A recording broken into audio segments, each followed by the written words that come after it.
சாந்தி 2/2/2025 ஆண்டு முரளியில் இருந்தான ஸ்லோகம். வீணானவற்றுக்கு கவலையற்றவராக இருங்கள், ஒழுங்குமுறை கோட்பாடுகளுக்கு அல்ல.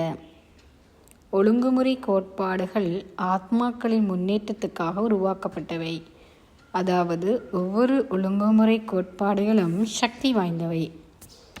ஆகவே பிராமண வாழ்க்கையின் பாதுகாப்பு என்று கூட நாம் இவற்றை கூறலாம். ஒழுங்குமுறை கோட்பாடுகள் நமது மனதினை கட்டுப்படுத்த வல்லது.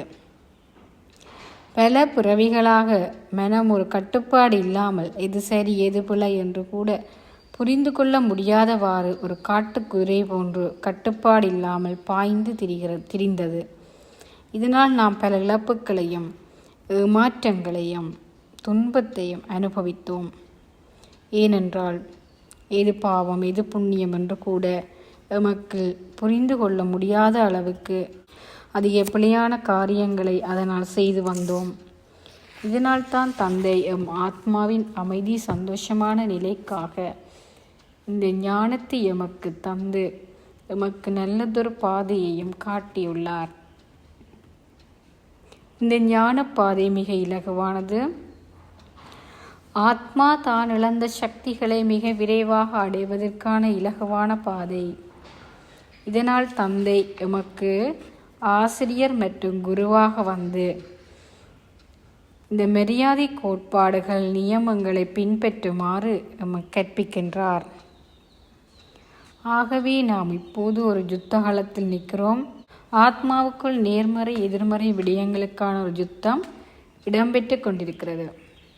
இந்த யுத்தம் மறைமுகமானது.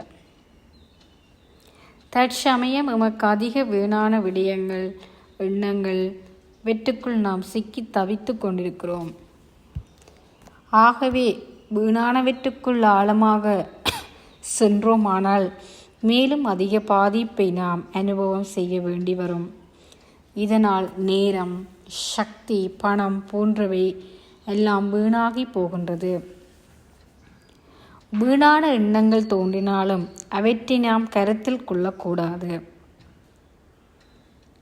ஆனால் நாம் நமது புலனங்கங்களூடாக நடைமுறைப்படுத்துவதற்கு அதிலே நாம் கவனமாக இருக்க வேண்டும். ஆனால் எம்மை மேன்மைப்படுத்தும் மரியாதை கோட்பாடுகளில் நாம் கவனமாக இருக்க வேண்டும். அதில்தான் நாம் அதிக அக்கறை செலுத்த வேண்டும்.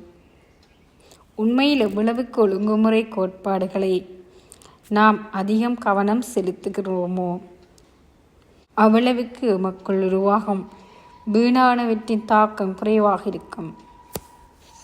ஆகவே ஒழுங்குமுறை கோட்பாடுகளில் முக்கிய கவனம் செலுத்த வேண்டும். அதில் கவனஈனமாக இருக்கக்கூடாது. ஓம் சாந்தி.